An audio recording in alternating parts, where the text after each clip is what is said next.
एक सबसे जटिल समस्या वर्तमान समय में है असंतुष्टि। एक जगह पर हम असंतुष्ट हैं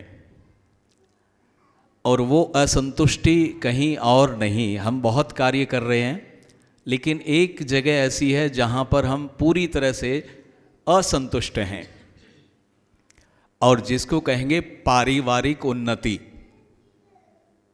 परिवारों की उन्नति, उसमें हम पिछड़ गए। परिवारों की आज बहुत ज़्यादा दुर्दशा है। वो सौभाग्यशाली लोग हैं जिनके परिवारों में एक संगठन है, एक मर्यादा है और धर्म के अनुरूप उनके घरों में क्रियाएं होती हैं। लेकिन ऐसे सौभाग्य से कोई घर होंगे, बहुत ज़्यादा नहीं। अगर आप विश्व स्तर पर एक चिंतन करें तो विश्व की कितनी जनसंख्या होगी? आपके पास आंकड़े होंगे?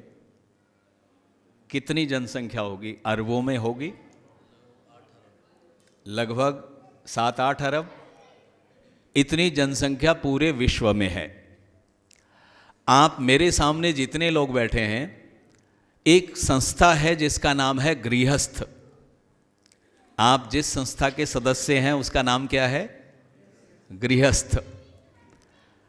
सर्वाधिक संख्या, अचंभा करेंगे आप, सर्वाधिक संख्या इस संसार में इस गृहस्थ के सदस्यों की ही है। यानी बाकी जितनी संस्थाएं हम बनाते हैं उन संस्थाओं के सदस्यों की संख्या बहुत न्यून होगी, लेकिन सबसे ज़्यादा संख्या पूरे संसार में गृहस्थ रूपी संस्था की है। मुश्किल से 1-2% लोग होंगे जो अन्य संस्थाओं से जुड़े होंगे, लेकिन कुछ तो ऐसे भी हैं गृहस्थ में हैं और अन्य संस्थाओं के सदस्य भी हैं, लेकिन हैं वो गृहस्थ से ही। इसका मतलब हमें ये विचार करना अति आवश्यक है। आज बहुत बड़ी समस्या है। एक तरफ हम चंद्रमा तक और सूर्य तक पहुंचने की योजनाएं बना चुके हैं और काफ़ी हद तक सफलता, चांद पर तो हम यात्राएं सफलतापूर्वक कर चुके हैं। अब आदित्य की तरफ भी बढ़ रहे हैं। इसका मतलब एक तरफ हम बहुत बड़ी उन्नति कर रहे हैं, लेकिन एक तरफ बहुत ही नीचे की स्थिति में आ रहे हैं। पारिवारिक जो उत्थान होना चाहिए था उसमें हम पिछुड़ रहे हैं। सबसे ज़्यादा एक वर्ग जो बिल्कुल उपेक्षित है, मेरे सामने बहुमत में जिनकी संख्या है वो 50 वर्ष के बाद के लोगों की है। गलत तो नहीं कह रहा? मेरे सामने जो संख्या बैठी है ये 50 वर्ष से अधिक वर्ष के लोग, अगर उससे न्यून हैं तो बहुत कम हैं। बहुमत में वो लोग हैं जो 50 क्रॉस कर गए। जैसे जैसे आयु बढ़ती है वैसे वैसे उपेक्षित होते जाते हैं अपने ही लोगों से। समाज के लोगों से उपेक्षित हो जाएं वो बात तो अलग हो गई, लेकिन जिस घर में रहना हो वहीं से यदि उपेक्षा मिलती हो, हमें कोई पूछता ना हो, हमारा कोई मान सम्मान ना हो और उसी जगह पर समय बिताना हो, तो कितना आपके लिए दुख भरा होगा। और ये आजकल चारों तरफ हमें दिखाई देता है। जिस गृहस्थ आश्रम में आप रहते हैं या जिस गृहस्थ का आप सेवन कर रहे हैं, मैं महाराज मनु का एक छोटा सा संदेश आपको देना चाहूँगा। महाराज मनु ने एक बहुत सुंदर बात की। आप जिस आश्रम में रहते हैं उस आश्रम का महत्व, उसका वजन, उसकी कीमत कितनी अधिक है और वो कितना महत्व दर्शाते हैं। महाराज मनु कहते हैं यदा नदी नदा सर्वे सागरे संस्थितम तथैव आश्रमणः सर्वे गृहस्थे यान्ति संस्थितम। जैसे छोटे नदी नाले सब के सब सागर में विलीन हो जाते हैं, ये महाराज मनु कह रहे हैं। जैसे छोटे नदी नाले सब सागर में यान्ति संस्थितम, सब उसमें जाकर मिल जाते हैं, वैसे ही समस्त आश्रम किस में विलीन हो जाते हैं? गृहस्थ में। इसका मतलब आप जिस आश्रम का सेवन कर रहे हैं वो सामान्य आश्रम नहीं है, बहुत बड़ा आश्रम है। यदि इस आश्रम को जंग लग जाए, इससे जो उत्पादन होगा वो राष्ट्र को प्रभावित करेगा सीधा सीधा। यदि राष्ट्र में बेईमानी बढ़ रही है तो गृहस्थ आश्रम के ऊपर सीधा सीधा दोष है कि उसके निर्माण में कोई कमी रही होगी। यदि आलसी प्रमादी है, ये दोष किसको जाएगा? गृहस्थ आश्रम को जाएगा। यदि अविद्या, विद्या की किसी भी प्रकार से उन्नति नहीं हुई है, सदाचार की उन्नति नहीं हुई है, चरित्र उत्थान नहीं हुआ है, तो ये किसी राष्ट्रपति से, किसी प्रधानमंत्री से सवाल नहीं पूछा जाएगा कि मेरे बच्चे का चरित्र क्यों नहीं बना। इसका उत्तरदायी कौन होगा? इसका उत्तरदायी गृहस्थ होगा। इसका मतलब आपका जितना बड़ा महत्व है गृहस्थ आश्रम का, उतना ही बड़ा आपका दायित्व, उतना ही बड़ा आपका कर्तव्य भी है। हम कर्तव्य से विमुख हो गए। मैंने एक दिन प्रातःकाल चर्चा की थी, कर्तवः सम्मह दीनता प्रतिपम जगम आशुचे। हम अपने कर्तव्यों से बहुत दूर चले गए। जो हमारा कर्तव्य था उससे हम बहुत दूर चले गए हैं, और यही कारण है कि आज हमारे घर के अंदर स्वर्ग जैसा वातावरण होना चाहिए था, लेकिन नहीं है। इसका मतलब ये दोष किसका है? कुछ लोग तो सीधे सीधे भगवान पर दोष लगा देते हैं कि भगवान ने ऐसा ही लिखा था। ये दोष भगवान का कदापि नहीं है। आपके कर्तव्यों के कारण आप उन कर्तव्यों को ठीक से नहीं निभा पाए, उचित समय पर उन कर्तव्यों का निर्वहन नहीं कर पाए, इसलिए वो अवस्था बनी। इसलिए आज हमें कुछ विशेष प्रकार का चिंतन करना पड़ेगा। मैं आपको निवेदन कर रहा हूँ, वेद में कैसा सुंदर वर्णन किया इस गृहस्थ आश्रम का। आज संयोग से हमारे शास्त्री जी की वैवाहिक वर्षगांठ सुबह हमने यज्ञ के माध्यम से मनाई, और इसी भाव के साथ वेद में ऋग्वेद का हमारे यहाँ पारायण चल रहा है, ऋग्वेद यज्ञ चल रहा है। और ऋग्वेद में ही एक मंत्र प्रायः बहुत लोगों को स्मरण भी होगा। एक मंत्र हम बोलते हैं, इहि एव स्तम मां वियोष्टम विश्वम आयुर्व्यश्नुतम क्रीडंतो पुत्रैनप्त्रिभिः स्वस्तको मोदमानो स्वे गृहे। एक बहुत प्यारा सा मंत्र है। पति और पत्नी घर का मुख्य भार उनके ऊपर होता है। अब उन दो के बीच में संतुलन स्थापित करना उनका कार्य है। आपके घर में बड़े लोग भी होंगे जो आपसे आयु में बड़े हैं, माता पिता सास ससुर आदि, और छोटे बच्चे भी होंगे जो आपसे आयु में छोटे हैं। उनके बीच में संतुलन बनाकर रखना ये किसका दायित्व है? पति और पत्नी का, मुख्य भूमिका। अगर वो मुख्य भूमिका वाले इसमें से निकल जावें, बीच में से, अब दायित्व कौन निभाएगा? कौन घर का संतुलन बनाएगा? जिस प्रकार अर्थव्यवस्था को संभालने के लिए युवा पति पत्नी जिम्मेदार हैं, ठीक वैसे ही अन्य उत्तरदायित्व भी उनके ऊपर सीधे सीधे हैं। इसलिए हमें क्या करना चाहिए? घर के इस वातावरण को वेद की आज्ञा के अनुसार, वेद कहता है आप जितने लोग, हालांकि ना केवल यहाँ तो फिर भी कुछ ठीक मुझे नज़र आ रहे हैं, अन्यथा सब उदासीन से नज़र आते हैं। आप किसी से मिलकर आ रहे हैं या किसी जगह से, ऐसी जगह से घूम कर आ रहे हैं, और घूमने के बाद यदि आपके चेहरे पर उदासीनता है, असंतुष्टि है, तो आपसे पूछा जाएगा कि ठीक जगह पर नहीं हो क्या? आप सब अपने घर में रहते हैं और वहाँ पर आपके फेस पर जो उदासीनता के लक्षण अंकित हो रहे हैं, जो पढ़ने में आसानी से आ रहे हैं, यानी पढ़ा जा रहा है, इसका मतलब आपको सुंदर वातावरण, अपेक्षित वातावरण प्राप्त नहीं हो रहा। इसका अर्थ सीधा सीधा है, इसका मतलब हम घर में रहते हुए संतुष्ट नहीं, सुखी नहीं, आनंद का अनुभव नहीं कर रहे हैं। और ये वातावरण यदि लंबी अवधि तक चले तो फिर चिंता और बढ़ जाती है। तो वेद माता क्या कह रही है? वेद माता का उपदेश है, इहि एव स्तम, आप यहीं पर स्थित हो जाइए। कहाँ पर? अपने घर में। लेकिन किस बात पर स्थित होना है? विवाह संस्कार के समय जो जो प्रतिज्ञाएं की, जो जो सुंदर व्रत आपने धारण किए, उन पर स्थित हो जाइए, उन पे ठहर जाइए। और फिर कहा मां वियोष्टम, कभी भी अलग मत होना। आज सबसे बड़ी बीमारी है कि अलगाव पैदा हो गया। पति की मानसिकता कुछ है और पत्नी की मानसिकता कुछ है, और यही एक कारण है कि घर के अंदर फिर सुरम्य वातावरण भंग हो जाता है।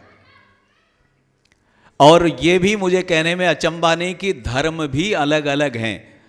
जैसे हम घरों में जाते हैं तो पता चलता है पति का धर्म कोई और पत्नी का धर्म कोई। भाई ये कैसा संबंध है? अलग अलग धर्म। और ये जबकि पत्नी का धर्म क्या होता है? जिस समय आपने वेदी के चारों ओर परिक्रमा की थी, ध्यान हो, उस समय आपने एक बहुत सुंदर सा मंत्र बोला था, तुभ्यम अग्रे। आपने कहा था कि आप आगे चलो, मैं आपका अनुसरण करूंगी। और इसका प्रमाण देने के लिए अरुंधति दर्शन भी कराया था। अरुंधति एक नक्षत्र है। अरुंधति जो है अपने पति वशिष्ठ के पीछे बिल्कुल सदा रहती है। तो आपने उस समय विवाह वेदी पर तो ये प्रतिज्ञा की थी कि पति का मैं अनुसरण करूंगी, जहाँ पति चलेगा वहाँ मैं चलूँगी।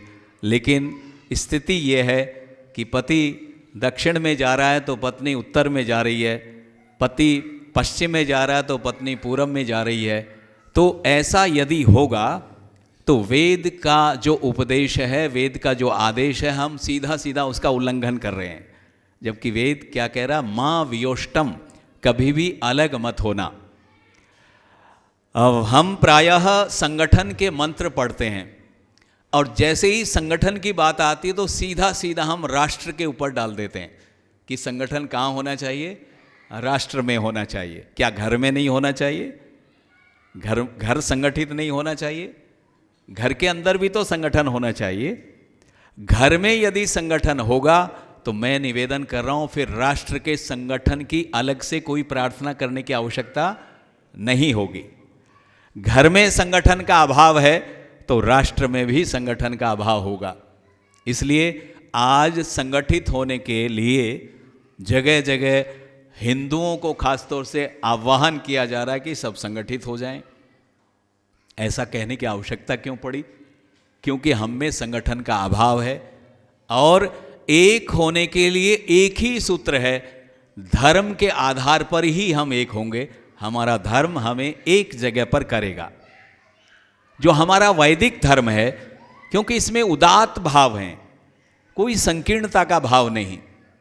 हम तो पशु पक्षियों से भी स्नेह करते हैं, उन पर दया रखते हैं, प्राणी मात्र के लिए उदारता रखते हैं। इतना सुंदर वैदिक दर्शन है हमारा। तो उस उदात्त भावना का यहाँ समूल नाश नजर आता है। जिस घर में ना कोई दिनचर्या है, ना कोई धर्मचर्या है, जहाँ पर मनमानी होती है और किस प्रकार से लोग रहते हैं, उनको गंभीरता ना अपने परिवार को लेकर है, ना समाज को लेकर है, ना राष्ट्र को लेकर है। तो एक बहुत बड़ी समस्या है। इसलिए मैं आपको निवेदन कर रहा हूँ, वेद माता का ये उपदेश ध्यान रखेंगे। मां वियोष्टम, पति और पत्नी संकल्पित हों कि हम कभी अलग नहीं होंगे। जब भी कोई समस्या आती है, उस समस्या का समाधान दोनों मिलकर परस्पर आदर और सम्मान के साथ करें। वह संघर्ष, वह समस्या बहुत आसानी से हल होगी। और आपके पुत्र पुत्रादि जो आपके इस सद्व्यवहार को देखेंगे कि मेरी माँ का सम्मान मेरा पिता कर रहा है, जब पुत्र देखेगा तो पुत्र में भी वो आचरण बहुत सुगमता से प्रवेश कर जाएगा, यानी आगे वाली पीढ़ी भी आपका अनुकरण करने वाली बन गई। लेकिन अगर ऐसा नहीं है, प्रायः व्यवहार में ये देखा जाता है कि पति और पत्नी, मुझे किसी जगह पर ये बताया गया कि एक जगह पर पति किसी जगह किसी कार्य में व्यस्त था और फिर भूल गया कि आज वैवाहिक वर्षगांठ है, तो पत्नी को बधाई देने के लिए चूक गया और पत्नी इस बात पर नाराज़ थी कि ये कैसे भूल गए इस डेट को। तो वो आकर कहा कि आज कुछ विशेष है, तो कहा भाई मुझे तो याद नहीं क्या विशेष है, तो कहा आपको क्यों होगा, यानी इसी बात पर, और ये बात अपने मायके तक पहुंचा दी कि पति कैसा मिला है कि इसको वैवाहिक तिथि ही याद नहीं है। खैर जैसा भी चला, तो कहा कि प्रायः इस प्रकार से पूछा जाता है कि हमारा जन्म का जो संबंध है, हमारा जो विवाह का संबंध है, इस संबंध को 7 जन्मों तक निभाएंगे, ऐसी प्रतिज्ञाएं करते हैं, या प्यार में हम इस तरह की बातें करते हैं। लेकिन जब ऐसा भाव देखते हैं तो लगता है कि ये केवल कथन मात्र था। तो एक पत्नी अपने मायके चली गई और 1 माह अपने मायके में रहकर आई। पतिदेव को सूचना दी गई कि मैं अमुक ट्रेन से स्टेशन पर आ रही हूं। पति वहां पर गए उसको लेने के लिए, और पत्नी बिल्कुल कोच के दरवाजे के सामने बाहर आकर पति को ट्रेन में से निहार रही थी कि कहाँ पर खड़े हैं, आए हैं कि नहीं आए हैं। विश्वास नहीं था कि आए हैं।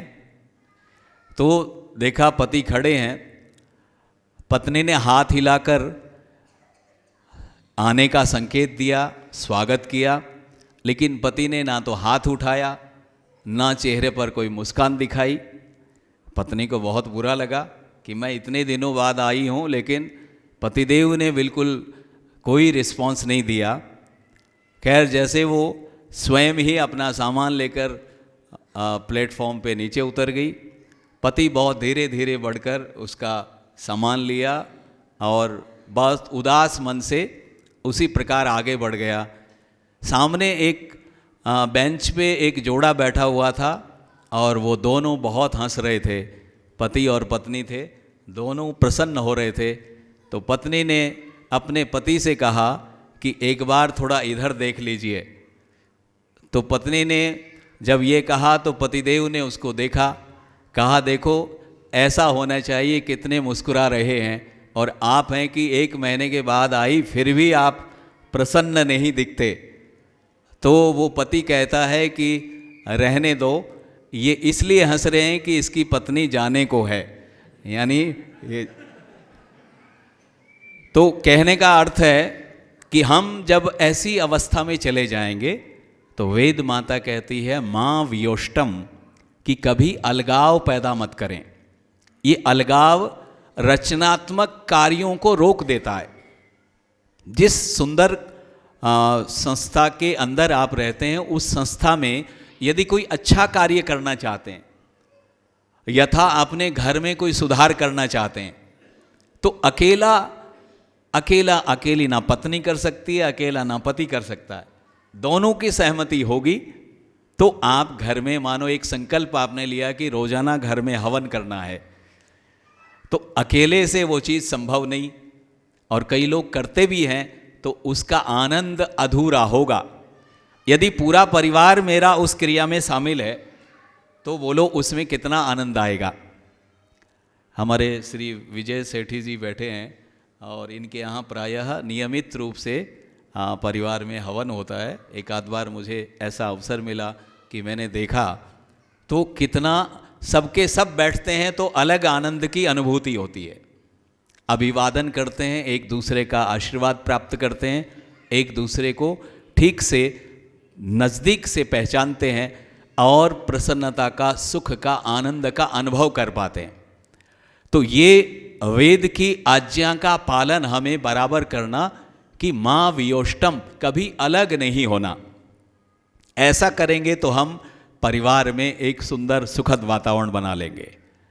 विश्वम आयुर्व्यश्नोतम, वेद माता का उपदेश है कि हम जितनी आयु हमारी है उस आयु को पूर्णता से भोगें। ये जो आयु मिली हमें, जीवेम शरद शतम, मनुष्य के लिए कहा कि शतायु हो, 100 वर्ष को प्राप्त करे, लेकिन क्या रोते हुए, क्या दुखी होकर, क्या रोगी होकर, अशांत होकर 100 वर्ष का समय बहुत लंबा लगेगा। लेकिन अगर सुख में सुंदर वातावरण प्राप्त है तो 100 वर्ष भी हमें बहुत थोड़ा सा लगेगा। फिर आपको जीने की इच्छा पैदा होगी। घर में यदि सुंदर वातावरण है तो जीने की इच्छा होगी कि मैं और जीऊं। लेकिन यदि घर में ऐसा सुंदर वातावरण नहीं है, तो मैंने ऐसे लोगों से, उनके मुख से ये प्रार्थना करते हुए सुना कि भगवान हमें जितना जल्दी उठा ले। इसका मतलब है कि वो दुखी हैं। हमें अपने जीवन को इतना अच्छा बनाना है, उत्कृष्ट बनाना है। और फिर कहा कि उदासीन होने का तो कोई कार्य ही नहीं है। वेद माता कहती क्रीडंतो पुत्रई नप्त्री भी, अपने घर में पौत्रों के साथ, नातियों के साथ क्रीडंतो, खेलें। आपने देखा जब छोटी अवस्था थी, बचपन था, तो हमें खेलने के लिए खिलौनों की आवश्यकता होती है। जब छोटे बच्चे होते हैं, आप देखते हैं उनको खिलौने चाहिए, उनके साथ में खेलते हैं।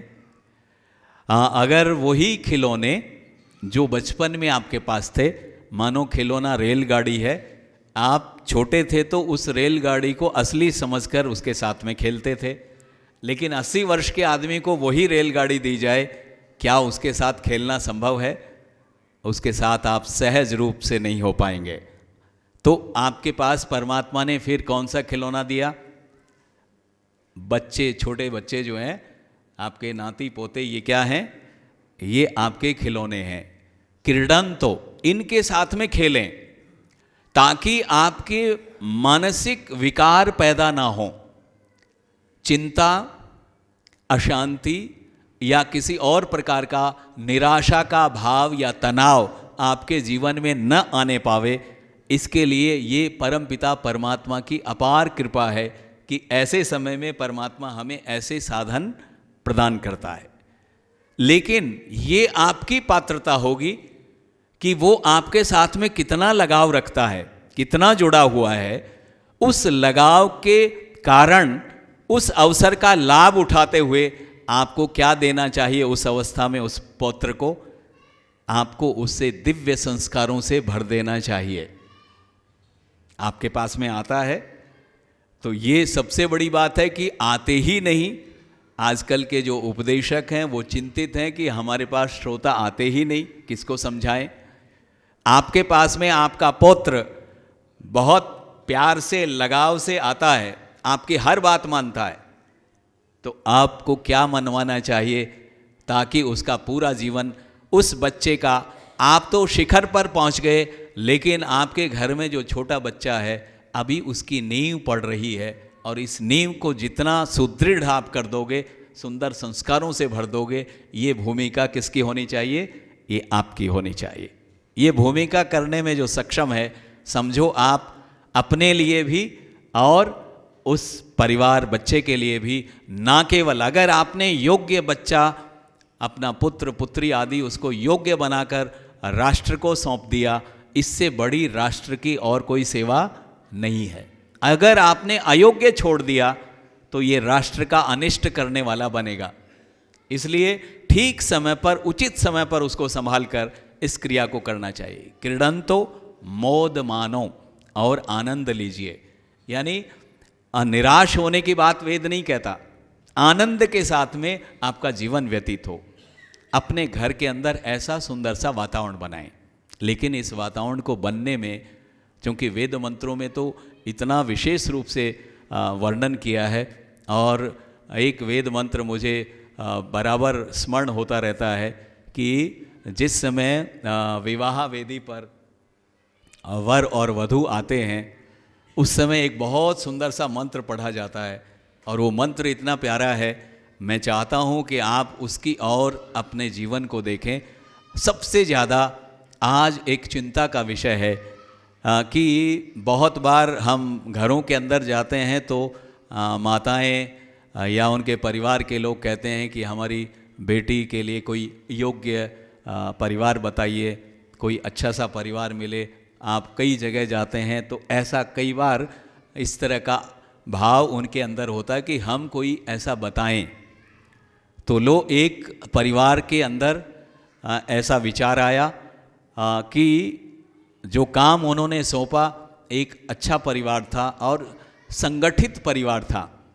संख्या वहाँ पर ज़्यादा थी, तो संख्या ज़्यादा थी लेकिन बच्चा बहुत अच्छा था, लड़का बहुत अच्छा था, जैसे गुण चाहिए वैसा था। तो उस परिवार को बताया कि ये परिवार है लेकिन भाई 5 हैं और ये लड़का बहुत अच्छा है, बहुत बढ़िया है, कर्तव्यनिष्ठ है और सच्चरित्र है, योग्य है। तो जैसे ही 5 की बात सुनी तो परिवार थोड़ा रुक गया और कहा जी हम थोड़ा विचार विमर्श करते हैं। विचार विमर्श करने के बाद और जब वो मंथन करने लगे अपने तरीके से तो उसमें लाभ और हानि ढूंढने लगे। लाभ कम प्रतीत हुए, हानि ज़्यादा उनको दिखने लगी। और हानि क्या थी मैं आपको बता रहा हूँ। कई लोग बहुत आगे की योजना बना लेते हैं, बहुत आगे का सोचते हैं और सोचने लगे कि सुबह ये 5 लोग हैं तो इनके साथ में इनकी पत्नी आदि भी होंगे, सम्मिलित परिवार था। तो कहा कि सुबह नाश्ते में 2-2 पराठे भी खाएंगे तो ये तो 10 लोगों के हिसाब से बहुत सारे हो गए, ये बनाने पड़ेंगे। फिर दोपहर को भी भोजन करेंगे, रात्रि में भी करेंगे। तो उन्होंने एक दिन का कैलकुलेशन किया कि इतना सारा काम करना पड़ेगा, 1 महीने में कितनी रोटी बनानी पड़ेंगी, 1 साल में कितनी बनानी पड़ेंगी। बस उनका उत्तर आया कि नहीं जी ये हमारे अनुकूल नहीं है, कोई छोटा सा परिवार देखिए। मैं निवेदन कर रहा हूँ ये आज प्रथम रूप से हमारी इच्छा हो गई है कि ऐसा परिवार मिले जिसमें ना सास हो ना ससुर हो और कोई नहीं होना चाहिए, बस एक लड़का हो। ये जो भाव आपके अंदर आया इसको निकाल दीजिए। मैं आपको निवेदन कर रहा हूं, एक अद्भुत प्रकार का रसायन है। रसायन आप सब समझते हैं। रसायन का सेवन हम अपने अंदर बल स्फूर्ति आदि लाने के लिए करते हैं। एक अद्भुत प्रकार का रसायन है और जिसने उसको प्राप्त किया है उसको उसका अनुभव होगा। यदि बहू ससुर के पास आशीर्वाद प्राप्त करती है और सही में आशीर्वाद प्राप्त होता है, सेवा करने के बाद जो आनंदानुभूति होती है वो वही जानते हैं जिनके यहाँ ऐसा व्यवहार होता है। तो मैं निवेदन कर रहा हूँ वो जो रसायन है यानी ससुर से सास से जो आशीर्वाद प्राप्त हुआ वो अद्भुत रसायन है। वो जिसको मिल रहा है संभवतः उससे बड़ा सौभाग्यशाली कोई भी नहीं। लेकिन हम उस रसायन को छोड़कर और केवल ये देख रहे हैं कि अकेले रहने में आनंद मिल रहा है, कार्य कम करना पड़ रहा है, जिम्मेदारियां कम हैं। तो ये तो आपके जीवन की पूर्णता नहीं, सफलता नहीं है, ये आपके जीवन की विफलता है। इसलिए वेद माता बहुत सुंदर उपदेश करती है और मैं वहाँ पर आपको ले जाना चाहता हूँ। जब विवाह वेदी पर वहाँ से सभा मंडप से जब यज्ञ मंडप में आते हैं वर और वधू, वहाँ पर एक प्रार्थना पति के द्वारा है, वो पति की कामना है, वर की कामना है। हालांकि बिल्कुल तैयार हैं, आगे वेदी पर ही बैठना है। और उस समय पति एक बड़ी सुंदर सी प्रार्थना करता है, अघोर चक्षु अपति घनी एधि स्योना शगमा सुसेवा सुयमा गृहेभ्यः। एक सुंदर सी प्रार्थना। हे परमात्मा, हालांकि ये प्रार्थना आप सबकी है। कोई ऐसा चाहता है कि मेरे घर में क्रोध करने वाली, लड़ने वाली बहू आए? कोई चाहता है क्या? बिल्कुल नहीं चाहते। यानी कामना तो हमारी यही है कि कैसी आवे हमारे घर में। वेद माता का सुंदर सा उपदेश, अघोर चक्षु, सीधा सीधा अर्थ है अघोर यानी न घूरने वाली। कैसी बहू आए? न घूरने वाली। घूरना जानते हैं कि नहीं? हाँ, घूर कर अभ्यास होगा, घूरना। हाँ, कई बार क्या होता है कि मानो पति 10-20 लोगों में बैठे हों और बुलाना हो, आवाज़ बिना दिए बुलाना हो, तो खाली घूर कर ही संदेश पहुंच जाता है, घूरने से। तो कैसी बहू चाहिए, कैसी पत्नी चाहिए? अघोर चक्षु, न घूरने वाली, अर्थात सौम्य दृष्टि वाली। कैसी दृष्टि हो? सौम्य, ऐसी दृष्टि चाहिए। क्रोधित, आवेशित होने वाली कदापि नहीं।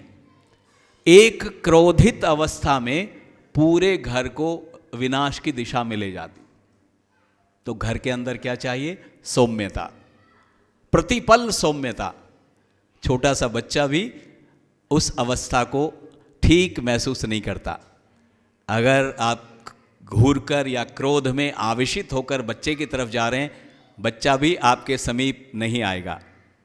लेकिन आपके नेत्रों में सौम्यता है तो बिल्कुल आपके समीप आएगा। तो सबसे पहली शर्त है ये क्रूरता, घूरने वाली अवस्था। ऐसी अवस्था वाली कोई भी स्त्री हमारे घरों में प्रवेश ना करे, क्योंकि वो नाश की जड़ है, वहाँ से नाश आरंभ हो जाता है। कई माताएं, बहनें, अच्छा ऐसा कदापि मत ले जाना आप कि आप सोच रहे हैं कि सब कुछ मैं आपके लिए ही कह रहा हूँ। ऐसा बिल्कुल नहीं है। ये बात पुरुष वर्ग के लिए भी उतनी ही लागू है। ये वेद की अपनी भाषा है, वेद का अपना तरीका है। ये बात आपके लिए भी उतनी है, पुरुष वर्ग के लिए भी उतनी ही है कि वहाँ पुरुष भी क्रोधी ना हो, वह भी सौम्य दृष्टि वाला हो, इस प्रकार का भाव। तो कहा अघोर चक्षु।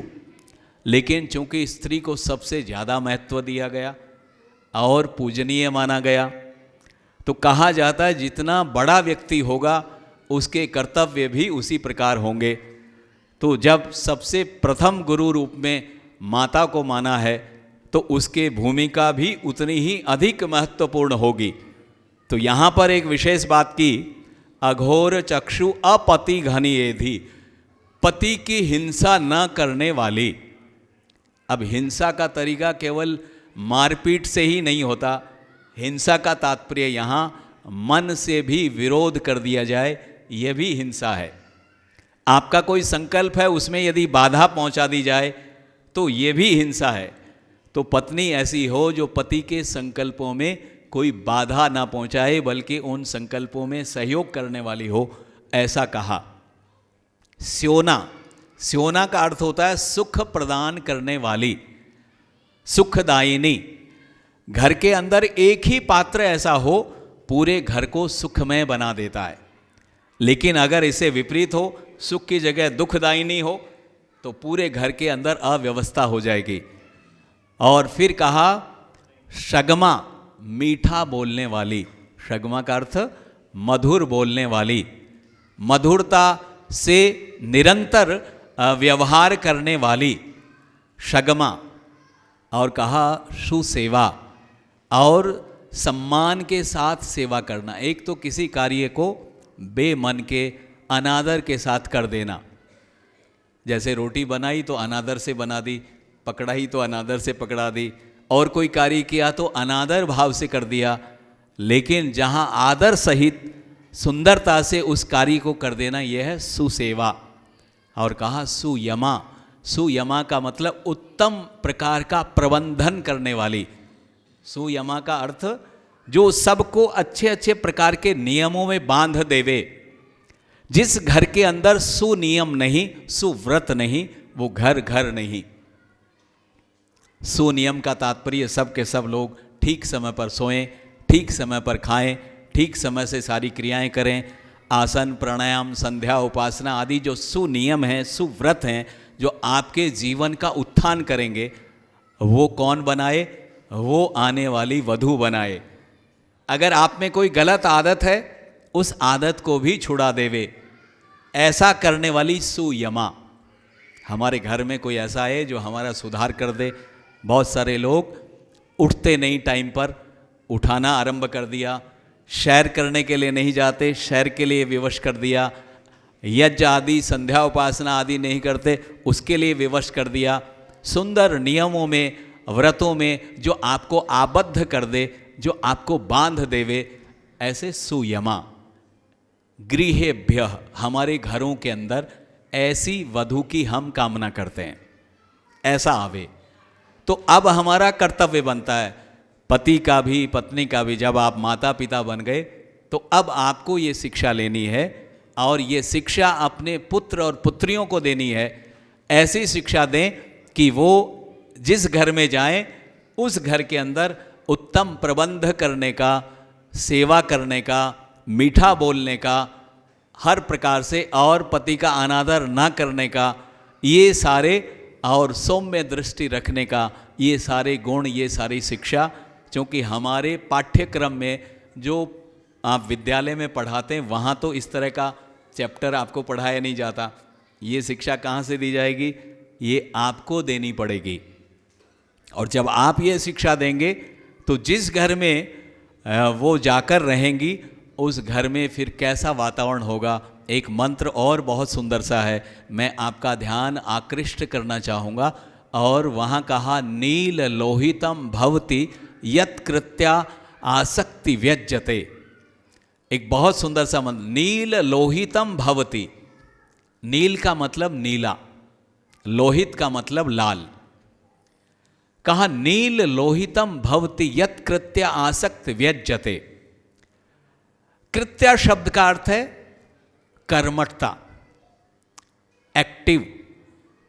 कोई घर में ऐसा पात्र आ गया जो बहुत एक्टिव है, आपके उठने से पहले उठा हुआ दिख रहा है, आप सो गए तब भी जागा हुआ था, ठीक समय पर सारी चीज़ें तैयार हो रही हैं।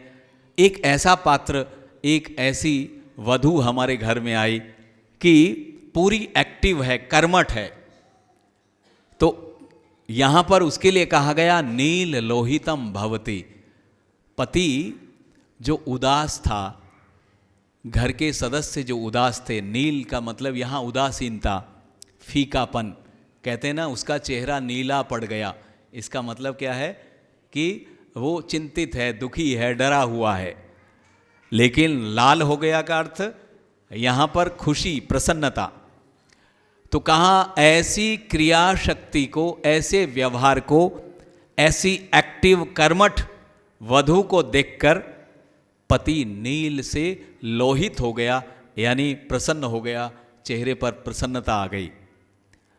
और साथ में कहा अस्य जातयो वर्धन्ते। जातये कहते हैं संबंधी, रिश्तेदार, नातेदार आदि। जब ये संदेश रिश्तेदारों पर पहुंचता है, संबंधियों के पास तक जाता है कि वहाँ पर उस घर में इतनी अच्छी बहू आई है, इतनी कर्मठ है, इतनी एक्टिव है। आजकल बहुत ज़्यादा विवाह उत्सव आदि चल रहे हैं इस मौसम में, और वहाँ जाकर आपको अनुभव होता होगा, क्योंकि आप सभी कहीं न कहीं तो जाते हैं। वहाँ एकाध ऐसी पात्रता होती है, एकाध महिला में, कि पूरे के पूरे विवाह समारोह को अकेले संचालित करके सबका ध्यान रखना, सबका खाना पीना, सबका मान सम्मान, सबका आदर इत्यादि करने की प्रक्रिया पूरी कर्मठता से एक ही निभा देती है, और वो सबके रिश्तेदारों के मन में अंकित हो जाती है कि भाई बहुत अच्छी सेवा की, अरे उसने तो इतना अच्छे ध्यान रखा, ऐसा रखा। ये जो भाव है, इसको कहते हैं अस्य वर्धन्ते जातयः, कि जो रिश्तेदार, नातेदार आदि हैं, वो सब के सब उसके बारे में विचार करते हैं। उससे रिश्तेदार भी वर्धन्ते, बढ़ने लगते हैं। उनको भी बड़ी खुशी होती है उसका वर्णन करने के लिए, कि उसके अंदर भी ऐसा भाव आता है कि वो सारे के सारे उसकी चर्चा करके प्रसन्न होते हैं। हर प्रकार से उसके गुणों का गान करते हुए ऐसा लगता है कि हमारे परिवार के लिए एक पॉजिटिव, सकारात्मक ये भाव है कि हमारे घर में इतनी अच्छी पत्नी, इतना अच्छा विचार करने के लिए सब लोगों को विषय मिलता है। तो ऐसे निरंतर इस प्रकार की चर्चा को प्राप्त वो निरंतर आगे बढ़ता हुआ परिवार, उनके रिश्तेदार, नातेदार आदि सब वर्धन्ते, बढ़ने के लिए। पतिर बंधेषु बध्यते, और पति इस सुंदर आचरण के कारण, कौन सा सुंदर आचरण? जिसने पूरे घर को इस प्रकार से संभाल लिया, जिसका व्यवहार इतना मधुर है, जिसकी क्रियाएं इतनी कुशलता के साथ संपादित होती हैं, जो व्यवहार कुशल है, जो मधुर बोलने वाली है, सद्गुणों से युक्त है, ऐसी जो वधू है, उसके व्यवहार से पति उसके इस सद्व्यवहार से बंध गया, उसके सुंदर पाश में बंध गया। क्या ऐसा पति ऐसी पत्नी को छोड़ सकता है?